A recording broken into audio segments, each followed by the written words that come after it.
Hello everyone, welcome to एग्जैडमी redefining education. मेरा नाम विवेक है और हम पढ़ रहे हैं आज क्लास 9th मैथमेटिक्स। ठीक है, तो डेसिमल नंबर के बारे में हम पढ़ रहे थे लगातार। उसी के आगे हम धीरे धीरे आगे बढ़ रहे हैं डेसिमल नंबर के अंदर ही।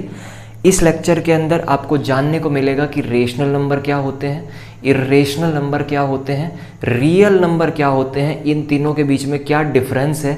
ये सारी बातें आपको इसी लेक्चर में जानने को मिलेगी। ठीक है, तो चलिए शुरू करते हैं। आज जो हम पढ़ने वाले हैं वो पढ़ने वाले हैं कि types of decimal number. Decimal number के कितने टाइप होते हैं। ठीक है, तो दरअसल डेसिमल नंबर जो होते हैं ना वो 3 टाइप के होते हैं। कितने टाइप के होते हैं? 3 टाइप के। मैंने लिखे हैं यहाँ पे सब एक के टाइप।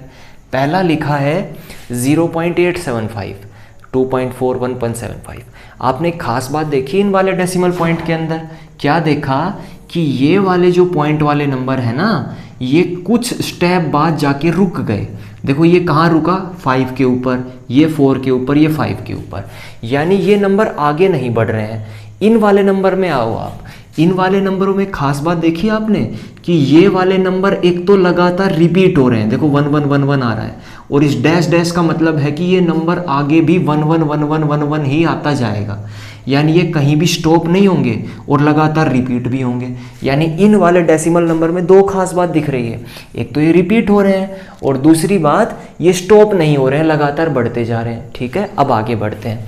इन वाले डेसिमल नंबर में देखो, ये वाले देखो रुक नहीं रहे हैं कहीं भी, क्योंकि डैश डैश डैश लगा है, डैश डैश डैश लगा है, ये कहीं रुक नहीं रहे हैं। और एक और खास बात देखो, इनके अंदर रिपीटेशन भी नहीं है। जैसे यहाँ देखो 1 बार बार रिपीट हो रहा था, 2 बार बार रिपीट हो रहा था, 3 बार बार रिपीट हो रहा था। इनके अंदर ऐसा कोई भी नंबर नहीं है जो रिपीट हो रहा हो।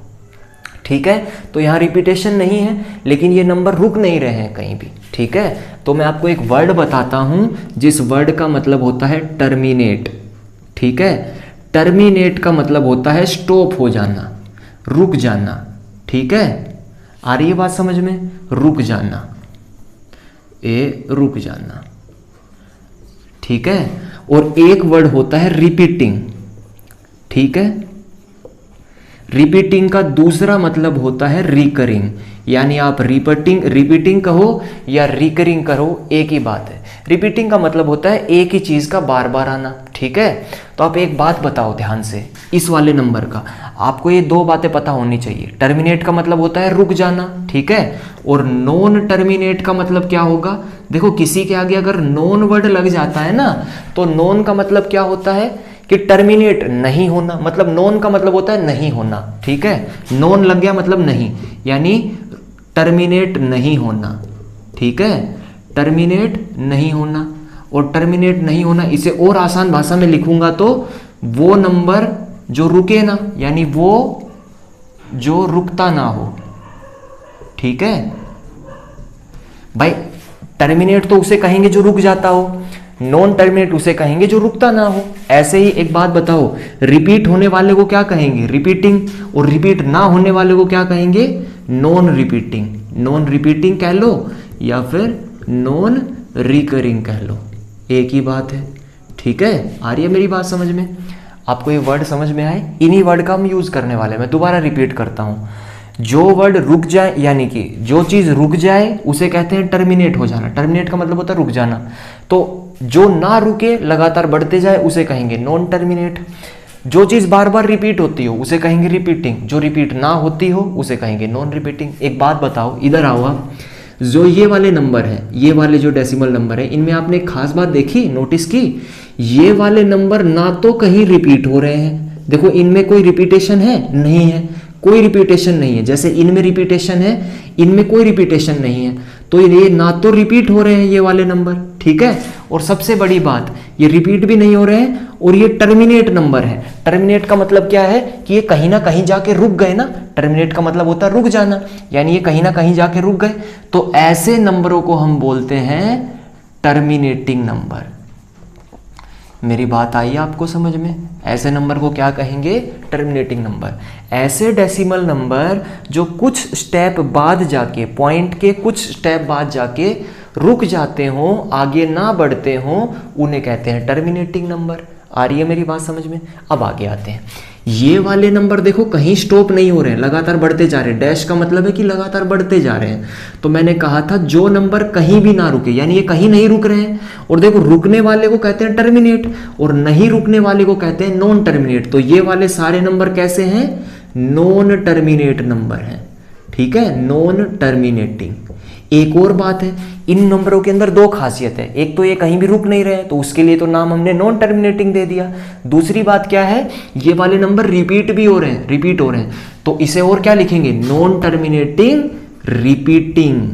ठीक है, रिपीटिंग नंबर। आ रही है मेरी बात समझ में?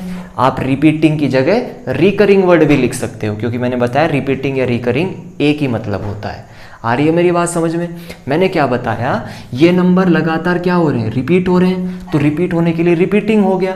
और ये नंबर कहीं स्टॉप नहीं हो रहे हैं। तो मैंने कहा था जो नंबर कहीं रुक जाए, यानी कुछ स्टेप बाद जाके रुक जाए कोई चीज़, तो उसे बोलते हैं टर्मिनेट हो जाना। जो कहीं ना रुके, लगातार बढ़ती ही चली जाए, उसे कहते हैं नॉन टर्मिनेट। तो ये कहीं नहीं रुक रहे हैं, नॉन टर्मिनेटिंग रिपीटिंग नंबर। आ गई बात समझ में? लास्ट वाला आता है। इन वाले नंबरों में देखो, ये वाले नंबर कहीं स्टॉप नहीं हो रहे हैं। देखो डैश डैश डैश चल रहा है, इसका मतलब ये कहीं स्टॉप नहीं हो रहे, लगातार बढ़ते जा रहे हैं। इसका मतलब जो कहीं ना रुके उनको क्या कहते हैं? Non terminating. तो नॉन टर्मिनेटिंग तो इसमें भी आएगा, ये नॉन टर्मिनेटिंग वर्ड तो इसमें भी आएगा। एक और बात, क्या ये नंबर कहीं रिपीट हो रहे हैं? आप देखो इनके बीच में कहीं रिपीटेशन है? नहीं है, कोई भी रिपीटेशन नहीं हो रही है। तो कोई रिपीटेशन नहीं हो रही है तो इन्हें हम क्या कहेंगे? Non terminating. देखो रिपीटेशन होती तो हम क्या कहते हैं? रिपीटिंग। इनमें कोई रिपीटेशन नहीं है तो हम क्या कहेंगे? Non repeating, non terminating, non repeating number. ठीक है, आ गई बात समझ में? तो मैंने क्या बताया, डेसिमल नंबर 3 प्रकार के होते हैं। पहले कौन से होते हैं? टर्मिनेटिंग नंबर, पॉइंट के कुछ स्टेप बाद जाके थम जाते हैं, रुक जाते हैं। दूसरे होते हैं नॉन टर्मिनेटिंग रिपीटिंग नंबर, ऐसे नंबर जो ना तो कहीं रुकते हैं लेकिन रिपीट होते हैं। तीसरे होते हैं नॉन टर्मिनेटिंग नॉन रिपीटिंग, यानी ऐसे नंबर जो ना तो कहीं रुकते हैं और ना ही रिपीट होते हैं, ऐसे नंबर कहलाते हैं नॉन टर्मिनेटिंग नॉन रिपीटिंग। मेरी इतनी बात आपको समझ में आई जो मैंने आपको बताई? क्या बताया? डेसिमल नंबर 3 प्रकार के, ध्यान रहेंगे। पहला टर्मिनेटिंग, दूसरा नॉन टर्मिनेटिंग रिपीटिंग, तीसरा नॉन टर्मिनेटिंग नॉन रिपीटिंग। उम्मीद कर रहा हूँ इतनी बातें आपको समझ में आई होंगी। ठीक है, अब एक और बात मैं आपको समझाता हूँ। ठीक है, आए आगे। अब इसी के अंदर एक और बात मैं आपसे पूछता हूँ।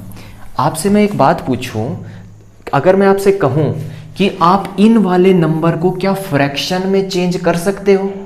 इन वाले नंबर को आप फ्रैक्शन में चेंज कर सकते हो? याद करो, इससे पिछली वीडियो मैंने सिखाया है, ऐसे नंबर और ऐसे नंबर, इन दोनों नंबर को मैंने फ्रैक्शन में चेंज करना सिखाया है ना। इधर आओ, इसको अगर फ्रैक्शन में चेंज करना है तो 875 लिख दो ऊपर, और नीचे देखो पॉइंट के बाद कितने नंबर हैं? 1 2 3, उतने ही नीचे 0 लगा दो। यही होता है इसे पॉइंट में, मैंने करके बताया है पिछले लेक्चर में। अगर आप इसका बेसिक जानना चाहते हैं तो मैंने पिछले लेक्चर में बताया है कि हमने कैसे किया। इसको मैं लिख सकता हूँ 24/10, इसको मैं लिख सकता हूँ 175/100। मैं फिर कह रहा हूँ, अगर आपको इसका बेसिक जानना है तो आप इसके पिछले लेक्चर में चले जाएं। ठीक है, मेरी बात आ रही है समझ में? अब ये तो कट रहे हैं ना, तो कट रहे हैं तो काटो। तो 5 एकम 5, ठीक है, 3 बच गए, 5 7 35 और 5 5 25, 5 दूनी 10, 200। फिर काटो, 5 5 25, सॉरी 5 तिया 15, 2 5 5 25, 5 चौक 20, 5 7 35, 5 8 40। तो इसका जो उत्तर आएगा वो आएगा 7/8। ठीक है, आओ आगे इसको काटो, 2 12, 2 5, तो इसका उत्तर आएगा 12/5। इसको काटो, 2 से काटो कितना कटेगा? 5 से काटो 25 और 5 से काटो 5 दूनी 10। इसको काटो 5 25 और 5 चौक 20, 5/4। मेरी बात आ रही है आपको समझ में? इस बीच वाले मैटर को मैं साफ कर दूं, केवल उत्तर को लिख दूं? आओ उत्तर को मैं लिख देता हूँ। ठीक है, इसे साफ कर देते, बीच वाले मैटर को मैं रफ कर देता हूँ। तो 0.875 की जो फ्रैक्शन बनेगी वो बनेगी 7/8। इसकी 2.4 की जो फ्रैक्शन बनेगी 12/5। 1.75 की जो फ्रैक्शन बनेगी वो बनेगी 5/4। ठीक है, मेरी बात आ रही है इतनी समझ में? इन नंबरों को हमने फ्रैक्शन में कन्वर्ट कर लिया। इधर आओ जरा, आप इधर आओ। इन नंबरों को फ्रैक्शन में कन्वर्ट करने का तरीका मैंने सिखाया था ना, क्या बताया था, आप एक बात बताओ, ये सारे नंबर इनमें कौन रिपीट हो रहा है, 1 रिपीट हो रहा है ना, तो इस नंबर को हम 0.1 का बार लिख सकते हैं कि नहीं लिख सकते हैं। मैंने पिछली वीडियो में बताया है कि जो नंबर रिपीट हो रहा है उसी के ऊपर आप एक ऐसा डैश लगा दो, डैश का मतलब होता है बार। इसका मतलब होता है अब आपको इतने एक लिखने की जरूरत नहीं है, आप केवल एक एक लिख दो और उसी के ऊपर आप बार लगा दो। बार का मतलब वो बंदा समझ जाएगा कि यही नंबर बार बार रिपीट हो रहा है। समझ गए मेरी बात। इसी तरीके से 0.2 में 2 रिपीट हो रहा है तो 2 के ऊपर आप एक बार लगा दो, इसका मतलब हो गया इस नंबर को आप ऐसे दर्शा सकते हो। इसी तरह इस नंबर को 0.3 का बार लिख सकता हूं। और पिछले लेक्चर में जाओगे तो इनकी वैल्यू निकालना मैंने बताया है, बेसिक नहीं बताया, क्योंकि बेसिक को हम 1.3 एक्सरसाइज यानी 1.3 एक्सरसाइज में पढ़ेंगे। और जो बाकी ये काम है यानी कि इसकी एक शॉर्टकट मैंने मेथड बताया है। इसका शॉर्टकट ये है कि इसकी वैल्यू हो जाएगी 1/9, इसकी वैल्यू हो जाएगी 2/9, इसकी वैल्यू हो जाएगी 3/9 यानी कि 1/3। ठीक है, तो 1/3 आ रही है मेरी बात समझ में। तो आप मेरी बात ध्यान से सुने, मैंने क्या बताया कि इस नंबर को फ्रैक्शन में लिख रहा हूं तो इसकी फ्रैक्शन ये बनेगी, इसकी ये बनेगी, इसकी ये बनेगी। ठीक है, थोड़ा बड़ा लिख देता हूं 2/9। आ रही है मेरी बात समझ में। इतना काम हो गया।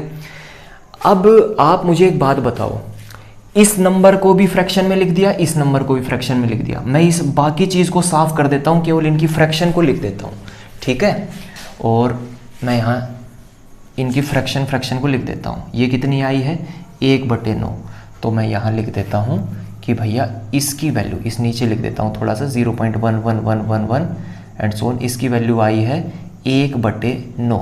ठीक है, और इस वाले की वैल्यू आई है 2/9, इसको साफ कर देते नीचे से। और इस 3 वाले की वैल्यू आई है 1/3 यानी 1/3 0.3333 एंड सो ऑन। आ रही है मेरी बात समझ में। मैंने केवल वैल्यू लिख दी है, वो बीच से अड़ंगा हटा दिया है ताकि समझने में थोड़ी आसानी रहे। ठीक है, इन दोनों को हमने फ्रैक्शन में कन्वर्ट कर लिया। मैं बताऊंगा कि हमने फ्रैक्शन में कन्वर्ट क्यों किया है। अब उस पर आए आप जरा। इन नंबर को आप खूब कोशिश कर लें, कभी फ्रैक्शन में कन्वर्ट कर ही नहीं पाएंगे। ऐसे नंबर को आप कभी फ्रैक्शन में कन्वर्ट नहीं कर पाएंगे। लेकिन फिर भी जो ये वाली वैल्यू है 1.414 21,356, ये दरअसल होता है √2। यानी जब आप √2 को सोल्व करेंगे ना तो उसकी वैल्यू ये मिलेगी आपको, ये वाली वैल्यू। मेरी बात समझ रहे हैं। और ये वाली जो वैल्यू है, ये वाली वैल्यू होती है √3 की। ठीक है, आ रही है मेरी बात समझ में। ये वाली वैल्यू किसकी है √2 की, ये वाली वैल्यू किसकी है √3 की। ठीक है, ये तो हमें पता थी, लेकिन बहुत सारे ऐसे नंबर हैं जिनकी वैल्यू हमें नहीं पता, और वो नंबर होते हैं non terminating non repeating number. तो मैं केवल आपको इतना कह रहा हूँ कि इन नंबरों को तो हम फ्रैक्शन में कन्वर्ट कर सकते हैं, लेकिन non terminating non repeating number को हम कभी फ्रैक्शन में कन्वर्ट कर ही नहीं सकते। ये बात आपके दिमाग में याद रहे। ठीक है, याद रहेगी ये बात। अब हम आगे बढ़ सकते हैं। चलिए अब हम आगे बढ़ते हैं। ठीक है, तो अब आप एक बात बताओ मुझे छोटी सी, ये वाले नंबर और ये वाले नंबर, ये दोनों के दोनों नंबर मैंने फ्रैक्शन में लिख दिए ना, लिख दिए कि नहीं लिख दिए। अब मैं आपसे एक बात पूछता हूँ, मैं आपसे रेशनल नंबर की एक डेफिनेशन पूछता हूँ, आप मुझे बताना रेशनल नंबर की एक डेफिनेशन क्या होती है। रेशनल नंबर की डेफिनेशन ये थी कि जिन नंबर को मैं p/q की फॉर्म में लिख सकूँ, q की वैल्यू 0 नहीं होनी चाहिए, और तीसरी बात थी कि p और q को प्राइम होने चाहिए। को प्राइम का मतलब होता है कि p और q का कॉमन फैक्टर 1 होना चाहिए, बाकी कोई नहीं होना चाहिए। यानी p और q 1 से भाग होने चाहिए, बाकी किसी और से नहीं होने चाहिए। एक बात इधर आओ आप, इन वाले नंबरों को, टर्मिनेटिंग नंबर को आप ध्यान से देखो। टर्मिनेटिंग नंबर को मैं सब टर्मिनेटिंग नंबर को p/q की फॉर्म में लिख पा रहा हूँ ना। आप देखो सारे p/q की फॉर्म में है। ये p हो गया, ये q हो गया, ये p हो गया, ये q हो गया, ये p हो गया, ये q हो गया। लिख पा रहा हूँ ना। q की वैल्यू 0 भी नहीं है, देखो किसी में भी 0 नहीं है ना q की वैल्यू, तो ये वाली और ये वाली कंडीशन सेटिस्फाई। तीसरी पे आओ, p और q को प्राइम। को प्राइम का मतलब होता है p और q का कॉमन फैक्टर 1 होना चाहिए, यानी p और q 1 से डिवाइड होने चाहिए, बाकी किसी से नहीं होने चाहिए। 7 और 8 का कॉमन फैक्टर 1 है, 7 और 8 1 से तो भाग होंगे दोनों, बाकी किसी और नंबर से दोनों भाग नहीं होंगे। 12 और 5 1 से तो भाग होंगे, बाकी और किसी से नहीं होंगे। 5 और 4 1 से तो भाग होंगे, बाकी और किसी नंबर से दोनों नंबर भाग नहीं होंगे। मेरी बात समझे आप। ठीक है, इसका मतलब टर्मिनेटिंग नंबर को मैं रेशनल नंबर बोल सकता हूं कि नहीं बोल सकता हूं? क्योंकि टर्मिनेटिंग नंबर हर वो शर्त पूरी कर रहा है जो रेशनल नंबर के लिए चाहिए। कर रहा है कि नहीं कर रहा है? इसका मतलब टर्मिनेटिंग नंबर क्या कहलाएंगे? मेरे रेशनल नंबर बन गए ये वाले नंबर? बोलो बन गए कि नहीं बन गए? अब इस पे चेक करते हैं, इधर आओ। पी बाई क्याऊ की फॉर्म में है ये सारे नंबर? बिल्कुल है, सारे बटे की फॉर्म में लिखे हुए हैं ना। एक शर्त पूरी हो गई, क्याऊ की वैल्यू जीरो नहीं होनी चाहिए। बोलो किसी में क्याऊ की वैल्यू जीरो है? नहीं है। पी और क्याऊ को प्राइम होने चाहिए, इसका मतलब पी और क्याऊ का कॉमन फैक्टर 1 होना चाहिए। आप देखो 1 और 9 का कॉमन फैक्टर केवल 1 है। 1 और 9 केवल 1 से भाग होंगे दोनों, बाकी किसी और नंबर से दोनों भाग नहीं होंगे। 2 और 9 का कॉमन फैक्टर 1 है, बाकी और किसी से भाग नहीं होंगे ये दोनों। 1 और 3 का कॉमन फैक्टर भी 1 है, बाकी और कोई कॉमन फैक्टर नहीं है। इसका मतलब ये तीनों शर्तें ये वाले नंबर भी पूरी कर रहे हैं। इसका मतलब नॉन टर्मिनेटिंग रिपीटिंग नंबर भी वो सारी शर्तें पूरी कर रहे हैं जो रेशनल नंबर के लिए चाहिए। इसका मतलब ये भी रेशनल नंबर कहलाए और ये भी रेशनल नंबर। इसका मतलब मैं एक बात कह सकता हूं, मैं यहां से एक निचोड़ निकाल सकता हूं कि rational number is equal to होते हैं terminating number plus non terminating repeating number. इसका मतलब ये हुआ कि टर्मिनेटिंग नंबर प्लस का मतलब टर्मिनेटिंग नंबर प्लस का मतलब है और टर्मिनेटिंग नंबर और नॉन टर्मिनेटिंग रिपीटिंग नंबर, ये दोनों नंबर रेशनल नंबर है, इसीलिए इक्वल के बराबर लिखे हैं। मेरी बात आ गई समझ में? यानी कि टर्मिनेटिंग नंबर और नॉन टर्मिनेटिंग रिपीटिंग नंबर को आज से आप क्या कहेंगे? रेशनल नंबर कहेंगे। तो अब एक बात बताना ध्यान से एक बात पूछ रहा हूं मैं आपसे, इधर देखना, आप इधर ध्यान से देखना। इन दोनों नंबर का मैं एक नाम अगर लूं तो वो रेशनल नंबर ले सकता हूं? बोलो ना, ले सकता हूं कि नहीं? क्योंकि ये भी रेशनल बन गए, ये भी रेशनल नंबर बन गए, तो अब मुझे ये दोनों नाम लेने की ज़रूरत नहीं है। मैं इन दोनों का अब एक ही नाम लूँगा, वो है रेशनल नंबर। आ गई मेरी बात समझ में? अब मैं उस पर बात करता हूँ। इनका मैटर ख़त्म हो गया है, अब इनका काम तमाम हो चुका है। अब उस पर आते हैं, आए उसके ऊपर, अब उस पर चलते हैं। आओ ज़रा इस वाले नंबर को आप देखो ज़रा। मैंने कहा कि इन नंबरों को हम कभी भी फ्रैक्शन की फॉर्म में नहीं लिख सकते। अगर इन्हें हम फ्रैक्शन की फॉर्म में नहीं लिख सकते तो इसका मतलब रेशनल नंबर तो कौन होते हैं? देखो ये दोनों तो रेशनल बन गए, अब इन्हें चेक करते हैं कि ये रेशनल बनते हैं कि नहीं। तो रेशनल के लिए शर्त क्या होनी चाहिए? वही कि पी बाई क्याऊ की फॉर्म में होने चाहिए, क्याऊ जीरो नहीं होना चाहिए, और पी और क्याऊ को प्राइम होने चाहिए। यही तो शर्तें होनी चाहिए। एक बात बताओ, इन वाले नंबरों को मैंने अभी अभी बताया कि इन्हें हम फ्रैक्शन की फॉर्म में नहीं लिख सकते, नहीं लिख सकते ना। अब दूसरी बात, अगर फ्रैक्शन की फॉर्म में ही नहीं लिख सकते तो एक यही कंडीशन अगर सेटिस्फाई नहीं हुई तो बाकी को चेक करने की जरूरत नहीं है, क्योंकि एक फेल हो गई तो बाकी को हम क्यों चेक करेंगे? ये फेल हो गई तो बाकी को हम क्यों चेक करेंगे? दूसरी बात, आप मुझसे एक बात पूछ सकते हो कि अगर 1.414 इस वाली वैल्यू की, अगर इसकी वैल्यू √2 है, यानी √2 की वैल्यू ये है, या आप इसे कहो या √2 कहो, दोनों एक बात है, इसे कहो या √3 कहो। आप मुझसे एक बात पूछोगे कि √2 को मैं अगर नीचे 1 लिख दूं तो ये फ्रैक्शन बनती है? आपका सवाल ये होना चाहिए। देखो मैंने क्या कहा है कि जो मैंने ये पॉइंट की वैल्यू लिखी है ना, इसकी वैल्यू होती है √2, ठीक है, और ये वाली जो पॉइंट की वैल्यू लिखी है इसकी वैल्यू होती है √3। समझ रहे हो मेरी बात? यानी कि अगर मैं इसे देखूं √2 को, ठीक है, अगर मैं इसे फ्रैक्शन में कन्वर्ट करना भी चाहूं तो अगर मैं इसकी वैल्यू निकालता हूं तो √2 निकलता है, तो √2 आ गया। इसकी वैल्यू √3 आ गई, ठीक है, मैंने कन्वर्ट कर लिया कि इसकी वैल्यू √2 आ गई और इसकी वैल्यू √3 आ गई। अब आप कहोगे आप इन्हें फ्रैक्शन में कन्वर्ट करो, तो देखो अब आप मुझसे एक बात पूछ सकते हो कि √2 √3 है, अगर मैं √2 के नीचे 1 लिख दूं तो कोई फर्क नहीं पड़ेगा? आप मुझसे यही पूछोगे कि अगर हम √2 के नीचे 1 लिख दें तो कोई फर्क नहीं पड़ेगा, ऐसे √3 के नीचे अगर 1 लिख दे तो कोई फर्क नहीं पड़ेगा। तो फिर ये दोनों पी अपॉन क्याऊ की फॉर्म में हो गए, तो फिर ये रेशनल नंबर होने चाहिए। याद करो रेशनल नंबर की क्या डेफिनेशन थी? रेशनल नंबर की ये डेफिनेशन थी कि वो पी अपॉन क्याऊ की फॉर्म में तो होने चाहिए। ठीक है, आपकी बात सही है, ये दोनों पी अपॉन क्याऊ की फॉर्म में कन्वर्ट हो गए हैं, क्याऊ की वैल्यू 0 भी नहीं है, ठीक है, लेकिन एक और बात थी, एक ये बात थी कि पी एंड क्याऊ आर इंटीजर। ध्यान करो, रेशनल नंबर की पूरी डेफिनेशन ये थी कि पी और क्याऊ इंटीजर होने चाहिए। आप एक बात बताओ, √2 √3 तो इंटीजर ही नहीं है, फर्स्ट लेक्चर में देखना इंटीजर की क्या डेफिनेशन थी। इंटीजर तो ये होते हैं, ये वाले सिंपल नंबर होते हैं, लेकिन इनमें तो रूट लगा हुआ है, तो ये इंटीजर नहीं है। p बटे क्याऊ के अंदर p और क्याऊ दोनों इंटीजर होने चाहिए। देखो ना, इन सब के अंदर p और क्याऊ इंटीजर थे, लेकिन यहाँ p की वैल्यू इंटीजर नहीं है। इसका मतलब कंडीशन फेल।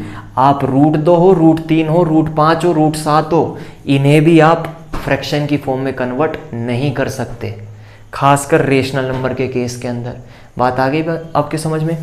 इनकी फ्रैक्शन ज़रूर बन सकती है, जैसे √2/1, √3/1, ये फ्रैक्शन ज़रूर है, लेकिन ये रेशनल नंबर की फ्रैक्शन नहीं है, क्योंकि रेशनल नंबर के लिए हमें 3-4 चीज़ें चाहिए। p अपॉन क्याऊ की फॉर्म में चाहिए, क्याऊ की वैल्यू 0 नहीं होनी चाहिए, p और क्याऊ को प्राइम होने चाहिए, और दूसरी बात p और क्याऊ इंटीजर भी होने चाहिए।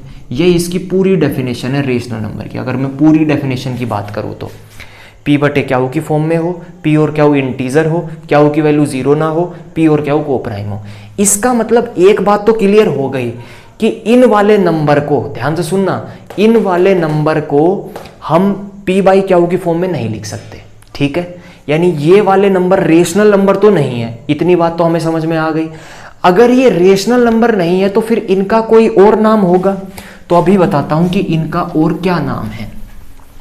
तो इन नंबर का नाम है दूसरा इर्रेशनल नंबर। आज से आपको याद रहेगा, ऐसे नंबर जिन्हें हम p बाई क्याऊ की फॉर्म में नहीं लिख सकते, उन सब नंबर को हम कहेंगे इर्रेशनल नंबर। मैंने पहले ही कहा था, इन दोनों को तो मैं p बाई क्याऊ की फॉर्म में लिख सकता हूं, लेकिन इन्हें नहीं लिख सकता। अभी मैंने बता भी दिया कि हम क्यों नहीं लिख सकते, क्योंकि √2 √3 जो है वो भाई इंटीजर नहीं है, इसलिए हम इन्हें नहीं लिख सकते। मेरी बात आ गई आपको समझ में? यानी कि ये कैसे नंबर बन गए? इर्रेशनल नंबर बन गए। जो ये वाले रेशनल है, ये इर्रेशनल है। इतनी बात आपको क्लियर हो गई, बात आ गई आपको समझ में? ठीक है, अब मैं आगे चल सकता हूँ। आ रही है मेरी बात समझ में? अब हम आगे बढ़ते हैं, ठीक है? ध्यान से देखो, तो अभी तक मैंने एक बात बता दी, यानी कि डेसिमल नंबर जो होते हैं ना, अब आपसे अगर कोई पूछे तो आप डेसिमल नंबर को ऐसे भी कह सकते हो कि डेसिमल नंबर के कितने टाइप होते हैं? 3। Terminating number, non terminating repeating number, non terminating non repeating number, ठीक है? और टर्मिनेटिंग नंबर और नॉन टर्मिनेटिंग रिपीटिंग नंबर मिलके क्या बनाते हैं? Rational number. ये दोनों रेशनल नंबर ही हैं। और non terminating non repeating number को हम कहते हैं इर्रेशनल नंबर, ठीक है? इर्रेशनल नंबर की नई डेफिनेशन क्या मिली है हमें कि वो नंबर जिन्हें हम p बाई क्याऊ की फॉर्म में नहीं लिख सकते वो सारे इर्रेशनल नंबर हैं, और वो नंबर जिन्हें हम p बाई क्याऊ की फॉर्म में लिख सकते हैं वो सारे नंबर रेशनल हैं। बात क्लियर है? इन्हें हम नहीं लिख सकते, क्योंकि इन्हें ना लिखने का एक रीज़न ये भी है क्योंकि हमें पता ही नहीं होता कि ये नंबर कहाँ तक जा रहे हैं, ना तो ये कभी रिपीट होते हैं, तो कुछ पता ही नहीं चलता है इनके बारे में, ठीक है? तो इन नंबर के बारे में कन्फ्यूज़न रहता है, इनके बारे में पता नहीं चलता कि इन्हें हम कैसे फ्रैक्शन के अंदर बनाएं, तो हम बना नहीं सकते इन्हें, ठीक है? मेरी बात आ रही है आपको समझ में? आगे बढ़ सकते हैं अब हम। तो इतनी बातें अगर आपको क्लियर हुई तो अब मैं इसे साफ करता हूँ, आप इसे उतारना चाहे तो उतार लें। उसके बाद में मैं एक और बात आपसे बताना चाहता हूँ। वो क्या बात है? आप ध्यान से सुनना मेरी अगली बात। देखो, एक बात बताता हूँ और एक और बात बताता हूँ आपको। आज एक और डेफिनेशन मैं आपको बताता हूँ जो आपकी बुक के अंदर भी दी हुई है। एक डेफिनेशन तो इर्रेशनल नंबर की ये हो गई कि वो नंबर जिन्हें p बाई क्याऊ की फॉर्म में नहीं लिख सकते, ठीक है? ठीक है, वो इर्रेशनल नंबर है। इसकी एक दूसरी डेफिनेशन भी है। दूसरी डेफिनेशन ये है कि वो नंबर जो परफेक्ट स्क्वायर नहीं है, वो नंबर जो परफेक्ट स्क्वायर नहीं है उन्हें इर्रेशनल नंबर कहेंगे। अब आप पूछेंगे परफेक्ट स्क्वायर क्या होते हैं? एक बात बताओ, 25 का रूट क्या होता है? 5 होता है ना, होता है कि नहीं? 16 का रूट क्या होता है? अब बताओ मुझे, 4 होता है कि नहीं होता है? 4 का रूट क्या होता है? 2 होता है ना, होता है कि नहीं होता है? मैं आपसे पूछूं 9 का रूट क्या होता है? 3 होता है कि नहीं होता है? 1 का रूट क्या होता है? 1 होता है कि नहीं होता है? आप इन सब के रूट निकाल पा रहे हो ना भाई? निकाल पा रहे हो कि नहीं निकाल पा रहे हो? लेकिन अगर मैं आपसे कहूँ √2 बताओ, आप नहीं बता सकते। √2 परफेक्ट स्क्वायर है ही नहीं। जैसे √16 की वैल्यू 4 आती है, √4 की वैल्यू 2 आती है, ऐसे √2 की वैल्यू एक परफेक्ट नंबर नहीं आती। √3 की वैल्यू भी एक परफेक्ट नंबर नहीं आती, √5 की वैल्यू भी एक परफेक्ट नंबर नहीं आती, √7 की वैल्यू भी एक परफेक्ट नंबर नहीं आती, और √11 की वैल्यू भी एक परफेक्ट नंबर नहीं आती। ऐसे ही आप आगे बढ़ते चले जाओ, ठीक है। आप एक खास बात देख रहे हो, एक खास बात नोटिस करी आपने, 2, 3, 5, 7, 11 ये सारे प्राइम नंबर हैं। ये सारे क्या हैं? प्राइम नंबर हैं। ये सारे क्या हैं? Prime number. प्राइम नंबर कौन से होते हैं? प्राइम नंबर वो नंबर होते हैं जो केवल खुद से भाग होते हैं, बाकी किसी से भाग नहीं होते। खुद से हो और एक से हो, एक से, बाकी किसी से नहीं हो। तो 2 और 3 और 5 और 7 और 11 ये ऐसे नंबर है जो खुद से तो भाग होते हैं और एक से भाग होते हैं। आपने पढ़ा होगा क्लास 8th के अंदर, इसीलिए मैंने नहीं बताई इस बात को कि प्राइम नंबर वो नंबर होते हैं जो खुद से भागो और एक से भागो। तो आप एक बात देखो, ये सारे नंबर वो हैं जो प्राइम नंबर हैं। यानी कि अगर आपको कभी भी रूट में प्राइम नंबर दिखे, अगर आपको कभी भी रूट में प्राइम नंबर दिखे तो वो हमेशा इरेशनल नंबर होगा। ये इस बात का निचोड़ है, क्योंकि प्राइम नंबर का कभी भी एक परफेक्ट स्क्वायर निकलता ही नहीं है।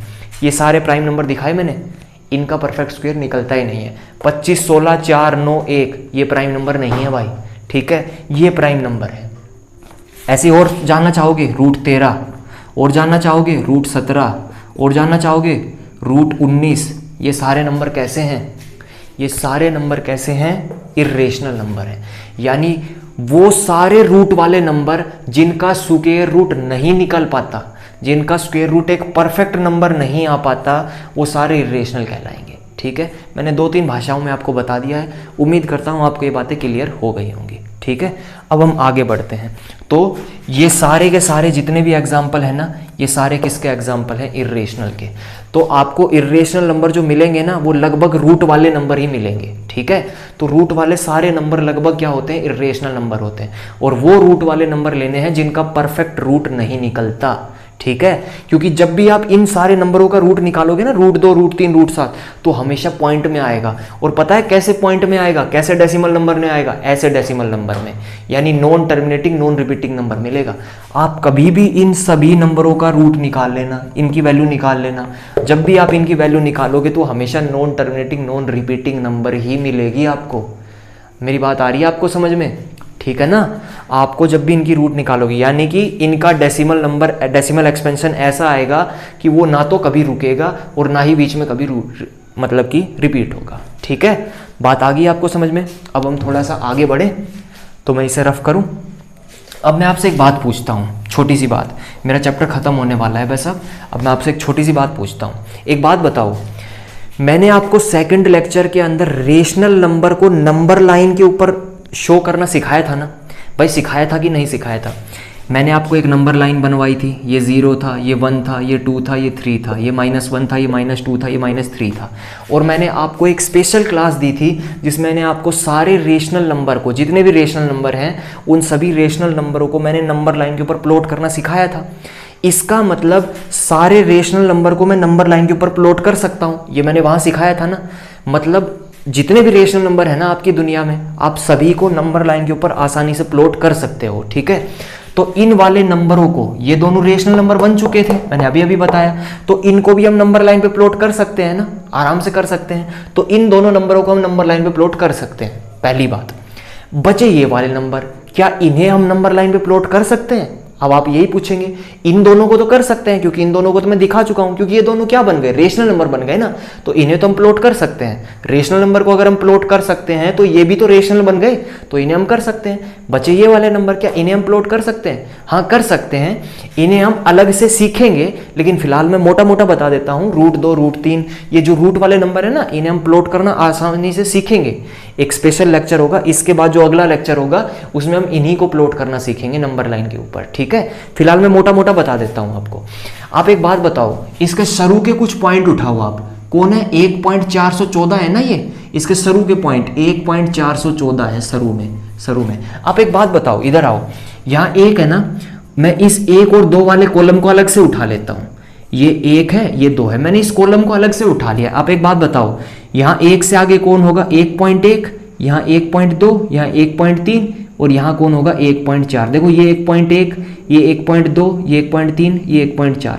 आपने स्केल देखा है? स्केल, आप स्केल के ऊपर लेंथ खींचते होंगे, कंस्ट्रक्शन वाला चैप्टर आपने पढ़ा होगा। आपसे कहते हैं कि 5.4 सेंटीमीटर की एक लाइन खींचो, तो आप क्या करते हैं? स्केल लेते हैं, यहाँ 5 होता है, यहाँ 6 होता है, फिर आप 1 2 3 4 स्टेप तक जाते हैं और ये वाला कौन होता है? 5.4 होता है। ऐसे खींचते हैं ना आप। तो इधर आओ जरा, मैंने क्या किया? 1 और 2 वाला कॉलम उठाया, क्योंकि मुझे क्या शो करना है? 1.414।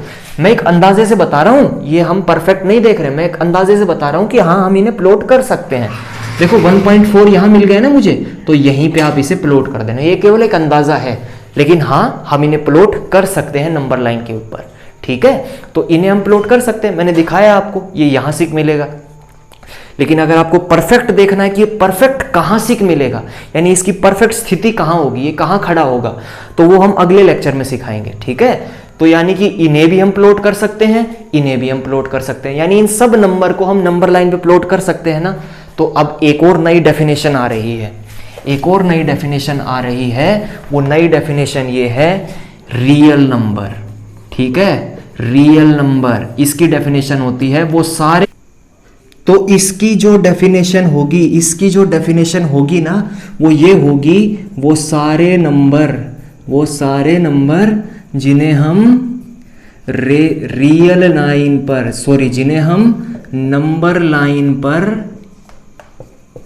शो कर सकते हैं, ठीक है।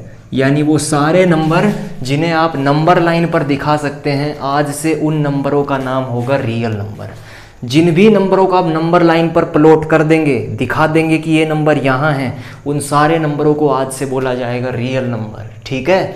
इसका मतलब आपने एक बात देखी, आप दुनिया के हर नंबर को लगभग नंबर लाइन पर शो कर सकते हो। इसका मतलब क्या है?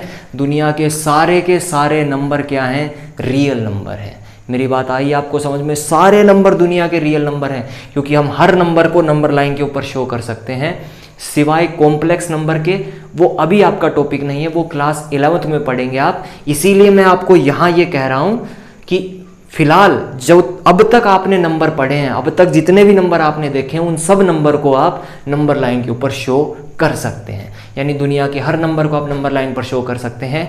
इसलिए हर नंबर जो नंबर लाइन पर शो हो सकता है उसे कहेंगे रियल नंबर। एक बात बताना, इन नंबरों को मैं नंबर लाइन पर शो कर सकता हूँ, इन्हें भी मैं कर सकता हूँ। इनका नाम क्या है? Rational number.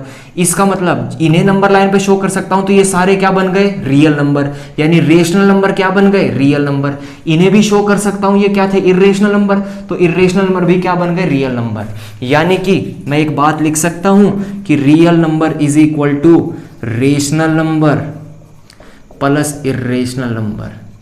आ गई कि नहीं आ गई बात समझ में आपको? यानी रियल नंबर के अंदर रेशनल नंबर भी होंगे, इर्रेशनल नंबर भी होंगे, ठीक है। क्योंकि रेशनल और इर्रेशनल दोनों को हम नंबर लाइन पर शो कर सकते हैं, इसीलिए ये रियल नंबर होंगे। मेरी बात आ रही है अब आपको समझ में? थोड़ी बहुत तो आई होगी, ठीक है। एक दो बार आप रिवाइंड करके देखेंगे तो चीज़ें और अच्छी क्लियर होंगी, ठीक है। तो अब हम करते हैं साफ, और आपको एक नया फॉर्मूला आज मिला है, real number is equal to rational number plus irrational number. यानी रियल नंबर दुनिया के सबसे बड़े नंबर हैं, रियल नंबर के अंदर सब नंबर आएंगे, नेचुरल नंबर भी, होल नंबर भी, सब आएंगे, ठीक है। आप एक बात बताना, रेशनल नंबर के अंदर सारे इंटीजर आते थे ना, ये बात हमने कर चुके हैं हम, कहाँ? सेकेंड और फर्स्ट लेक्चर के अंदर। रेशनल नंबर के अंदर सारे इंटीजर आते थे, और इंटीजर के अंदर ये आते थे, एक तो नेचुरल नंबर और होल नंबर, ठीक है। जब हमने नेचुरल नंबर और होल नंबर पढ़े थे तब हमारे लिए सबसे बड़े नंबर नेचुरल और होल नंबर थे, लेकिन जब हमने इंटीजर पढ़ा तो हमारे लिए सबसे बड़ा कौन हो गया? फिर इंटीजर हो गया, क्योंकि इंटीजर इन दोनों को अपने अंदर समा रहा था। फिर जब हमने रेशनल नंबर पढ़े तब हमारे लिए सबसे बड़ा कौन हो गया? रेशनल नंबर, क्योंकि रेशनल नंबर के अंदर इंटीजर समा रहा था और इंटीजर के अंदर ये दोनों समा रहे थे कि नहीं। आज हमने रियल नंबर पढ़ा और रियल नंबर के अंदर रेशनल नंबर समा रहे हैं, इसलिए आज से हमारे लिए सबसे बड़ा कौन हो गया? Real number. मेरी बात आ गई आप आपको समझ में? बाकी करते हैं कल हम करेंगे रियल लाइन के ऊपर, सॉरी नंबर लाइन के ऊपर इर्रेशनल नंबर को कैसे शो करते हैं, वो हम अगले लेक्चर में जानेंगे, ठीक है। फिर मिलते हैं।